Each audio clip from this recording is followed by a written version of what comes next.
प्रभु जीशुख्रीष्टଙ୍କ ଅତୁଳନୀୟ ନାମରେ ସମସ୍ତଙ୍କୁ ନମସ୍କାର। ଆଜିର ଅଧ୍ୟୟନ ପାଇଁ ପବିତ୍ର ବାକ୍ୟରୁ ଲୁକ ଲିଖିତ ସୁସମାଚାର ତାର 2 ପର୍ବ 41ରୁ 52 ପଦ ପର୍ଯ୍ୟନ୍ତ ଅଧ୍ୟୟନ କରିବା।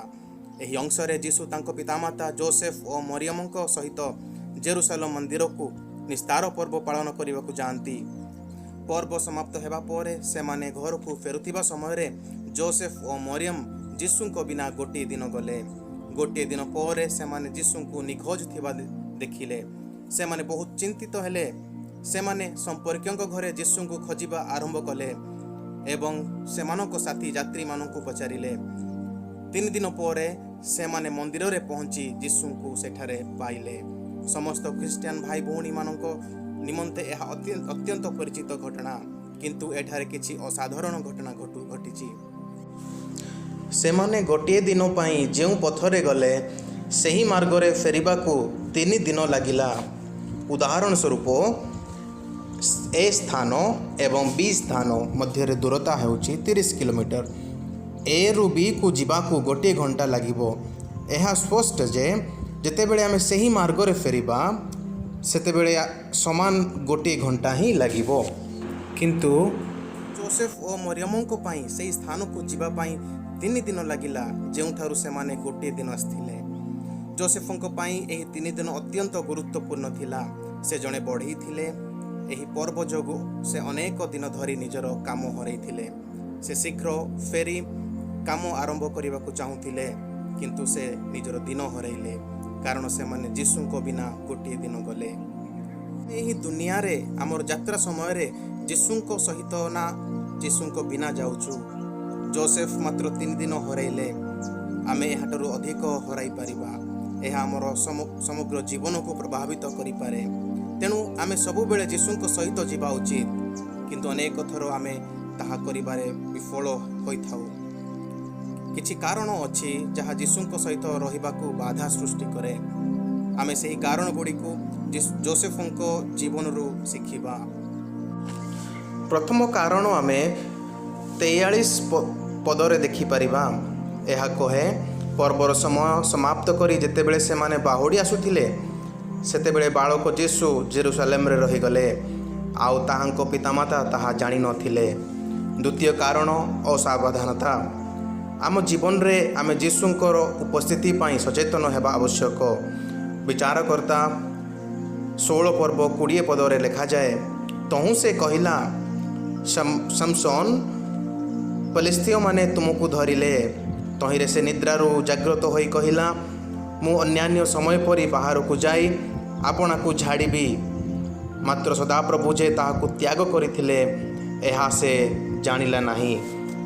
ଏହି ପଦରେ ଶମଶୋନ ଅସାବଧାନ ହେଲେ, ତେଣୁ ପରମେଶ୍ୱରଙ୍କର ଉପସ୍ଥିତି ତାଙ୍କଠୁ ଚାଲିଗଲା।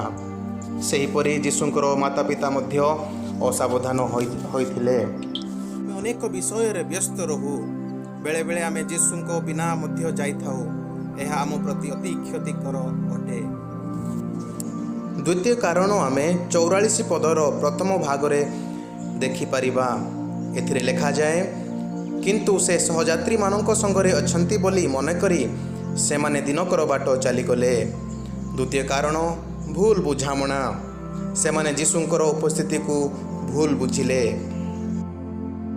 ଭୁଲ ବୁଝାମଣା, ଏହି ଶବ୍ଦଟି ଆମ ପାଇଁ ଅତି ପରିଚିତ ଶବ୍ଦ। ତେଣୁ ବର୍ତ୍ତମାନ ଆମେ ସମସ୍ତ ବିଷୟରେ ଆମର ବୁଝାମଣା କେମିତି ଅଛି ପରୀକ୍ଷା କରିବା ଉଚିତ। ଆମେ ଉତ୍ତମ ବୁଝାମଣା ରଖୁ କି? ଯଦି ଆମେ କୌଣସି ବିଷୟରେ ଭୁଲ ବୁଝାମଣା ରଖୁଛୁ ତାହା ଆମ ନିମନ୍ତେ କ୍ଷତିକାରକ ହୋଇପାରେ। ଯେହେତୁ ଏହା ଯୋସେଫ ଓ ମରିୟମଙ୍କ ପାଇଁ ଯୀଶୁଙ୍କ ବିନା ଯିବାର ଏକ କାରଣ ଥିଲା।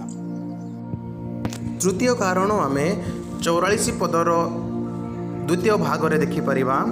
ଏଥିରେ ଲେଖାଯାଏ, ପୁଣି ଆତ୍ମୀୟ ଓ ପରିଚିତ ଲୋକମାନଙ୍କ ମଧ୍ୟରେ ତାହାଙ୍କର ଅନ୍ୱେଷଣ କରିବାକୁ ଲାଗିଲେ। ଦ୍ୱିତୀୟ କାରଣ ହେଉଛି ଭୁଲ ସ୍ଥାନରେ ଯୀଶୁଙ୍କୁ ଖୋଜିବା। ଯେତେବେଳେ ଯୀଶୁ ଜେରୁସାଲେମ ମନ୍ଦିରରେ ଥିଲେ ସେମାନେ ତାଙ୍କୁ ନିଜ ଆତ୍ମୀୟ ଏବଂ ବନ୍ଧୁମାନଙ୍କ ଘରେ ଖୋଜୁଥିଲେ। ଏହା ଆମର ମଧ୍ୟ ଅବସ୍ଥା କି?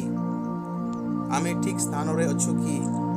परमेश्वरଙ୍କ विषय आमर ठीक ज्ञान अच्छे कि जदि नाही तेबे आमे यीशु को भूल स्थान रे खोजुछु। यह आम जीवनर यात्रा निमंते क्षतिकारक होई पारे। आसंतु आमर जीवन को परीक्षा करिबा एवं आमे यीशु को ठीक स्थान रे खोजुछु कि देखिबा। जदि नाही आमे निजर दिन हराइबा किंबा जीवन भी हराई पारू। एही मेसेज रे आमे देखिलु यीशुंकर पितामाता गोटे दिन यात्रा कले, किंतु सही रास्ता रे फेरिबाकू तांको 3 दिन लागिला। कारण से माने यीशु को बिना यात्रा करथिले। से माने यीशु को छाड़ी देले कारण से माने यीशु को प्रति सावधान नथिले। से माने भूल बुझामणार शिकार होइथिले। से माने यीशु को भूल स्थान रे खोजुथिले। आम जीवन प्रति परमेश्वर को उपस्थिति संपर्क रे पवित्र वाक्य रे एपरि अनेक प्रतिज्ञा रहिछि। बाइबल रो अनेक महान व्यक्ति माने परमेश्वर की उपस्थिति को निज जीवन रे खोजी अछंती। परमेश्वर आमको केबे परित्याग करिबे नहीं, किंतु अनेक समय रे आमे तांकोठू दूरे जाऊ। आसंतु एही वाक्य को मन रखिबा एवं यीशु को सदा सर्वदा निज पाखरे रखिबा। आसंतु प्रार्थना करिबा। प्रिय प्रभु, जेपरि आमे अध्ययन कलु आम जीवन रे आपणकर उपस्थिति आमे चाहूछु। जेपरि मौसा कहिले जदि आपण आम सहित न जीवे आमको मध्य पठांतु नहीं। आमे मध्य आपण को आम जीवन रे चाहूछु। जदि आमे आपण ठारू दूरे जाइअछु तेबे आमको क्षमा करंतु। आपण ठारे लागि रहिबाकू एवं ठीक ऋतु रे फल फलिबाकू साहाय्य करंतु। यीशुଙ୍କ नाम रे प्रार्थना करूछु। आमेन।